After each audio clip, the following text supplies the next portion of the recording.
नमस्ते दोस्तों, मैं हूं डॉक्टर तान्या और स्वागत है आप सबका मेरे YouTube चैनल पर। आज हम बात करने वाले हैं एक ऐसे कंडीशन के बारे में जिससे दुनिया में हजारों लोग सफर कर रहे हैं, अनीमिया यानी कि खून की कमी के बारे में। दोस्तों, ब्लड मेनली 3 चीजों से बनी होती है। आरबीसी यानी कि रेड ब्लड सेल, डब्ल्यूबीसी यानी कि व्हाइट ब्लड सेल और प्लेटलेट्स।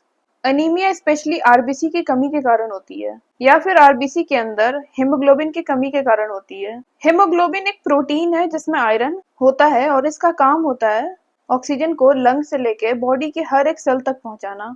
जब ये हीमोग्लोबिन कम हो जाता है बॉडी में, तो बॉडी के टिश्यूज और सेल को प्रॉपर ऑक्सीजन नहीं मिल पाती है। इससे बॉडी में एनर्जी प्रोडक्शन में डिस्टर्बेंस क्रिएट होता है और पेशेंट को फटीगनेस या वीकनेस फील होने लगता है, यानी कि पेशेंट को बहुत ही कमजोरी फील होता है। अनीमिया होने के कई रीजंस हो सकते हैं और इनके होने के कॉजेस को समझना बहुत ही इम्पोर्टेंट है क्योंकि ट्रीटमेंट उन पर ही डिपेंड करता है। जैसे कि ब्लड लॉस होना, अगर सडनली बहुत ही ब्लड लॉस हो गया हो जैसे कि एक्सीडेंट के केस में, या फिर हेवी मेंस्ट्रुअल ब्लीडिंग के कारण हो रहा हो, या कई बार पाइल्स या अल्सर्स जैसे कि स्टमक में अल्सर होना या पेप्टिक अल्सर्स के कारण भी हो सकता है। बॉडी में आरबीसी का प्रोडक्शन कम हो जाना, ये मेनली आयरन डिफिशियंसी के कारण होता है। जब बॉडी में प्रॉपर आयरन का लेवल नहीं होता तो आयरन डिफिशियंसी एनीमिया होता है। ये मेनली पुअर डाइट के कारण या मैल अब्जॉर्प्शन के कारण होता है। विटामिन बी 12 या फोलेट डिफिशियंसी के कारण भी हो सकता है। क्रॉनिक किडनी डिजीज के कारण हो सकता है क्योंकि किडनी एरिथ्रोपोइटिन नाम का हार्मोन रिलीज करता है जिससे कि आरबीसी प्रोडक्शन होता है बॉडी में। किसी तरह का क्रॉनिक डिजीज होना जैसे कि रिमेटॉइड अर्थराइटिस या कैंसर का होना। बॉडी में आरबीसी का हेमोलाइसिस यानी कि डिस्ट्रक्शन होना। इसके होने के कई रीजंस हो सकते हैं जैसे कि जेनेटिक रीजन, जैसे कि सिकल सेल एनीमिया या thalassaemia. Auto immune haemolytic anaemia हो सकता है जिसमें कि इम्यून सिस्टम अपने बॉडी के आरबीसी को खुद ही डिस्ट्रॉय कर रहा हो। इन्फेक्शन हो सकता है जैसे कि मलेरिया या सेप्टिसीमिया। अनीमिया के बहुत सारे टाइप यानी कि प्रकार हो सकते हैं जैसे कि आयरन डेफिशिएंसी एनीमिया, ये सबसे कॉमन टाइप ऑफ एनीमिया है। ये mainly poor diet, blood loss या बार बार प्रेगनेंसी होने के कारण हो सकता है।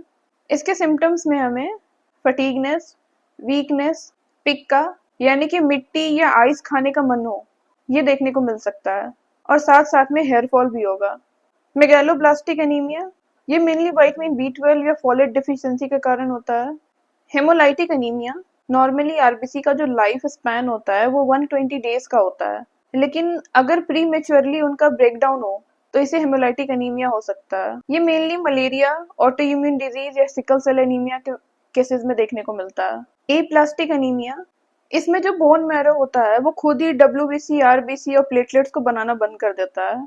जेनेटिक रीजंस के कारण होने वाली एनीमिया जैसे कि सिकल सेल एनीमिया या थैलेसीमिया।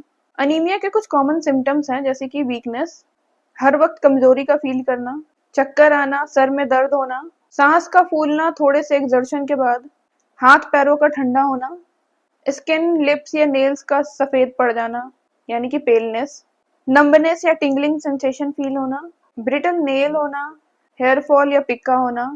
कई केसेस में जॉन्डिस, स्प्लीनोमेगेली भी देखने को मिलता है यानी कि स्प्लीन का साइज अपने रेगुलर साइज से बहुत ही ज्यादा बड़ा हो जाता है।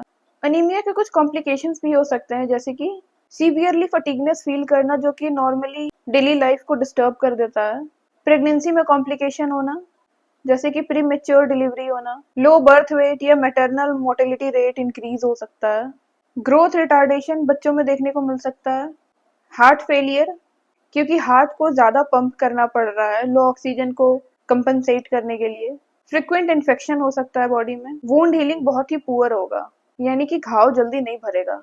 होम्योपैथिक मेडिसिन जो कि बहुत यूजफुल है अनीमिया के केसेस में जैसे कि फेरम मेटालिकम।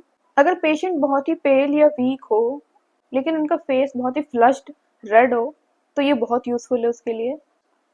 चाइना, अगर एनीमिया ब्लड लॉस के कारण हो रहा हो और पेशेंट बहुत ही वीक हो तो ये बहुत यूजफुल है इसके लिए। कैलकेरिया फॉस, अगर बच्चों में एनीमिया हो और साथ साथ में उनकी हड्डियां भी बहुत कमजोर हो, डिलेड माइलस्टोन हो और वीक डाइजेशन हो तो ये बहुत यूजफुल है उसके लिए। पल्सटीला, यंग गर्ल्स में अगर मेंस्ट्रुअल इरेगुलरिटीज के कारण एनीमिया डेवलप हो रहा हो तो ये बहुत यूजफुल है उसके लिए।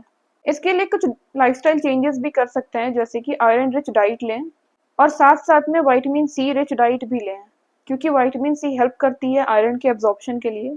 खाना खाने के तुरंत बाद चाय या कॉफ़ी को अवॉइड करें क्योंकि ये आयरन एब्जॉर्प्शन को कम कर देती है बॉडी में।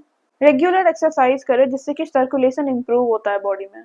अगर आपको ये वीडियो इन्फॉर्मेटिव लगा हो तो लाइक शेयर एंड सब्सक्राइब ज़रूर करें and thank you for watching.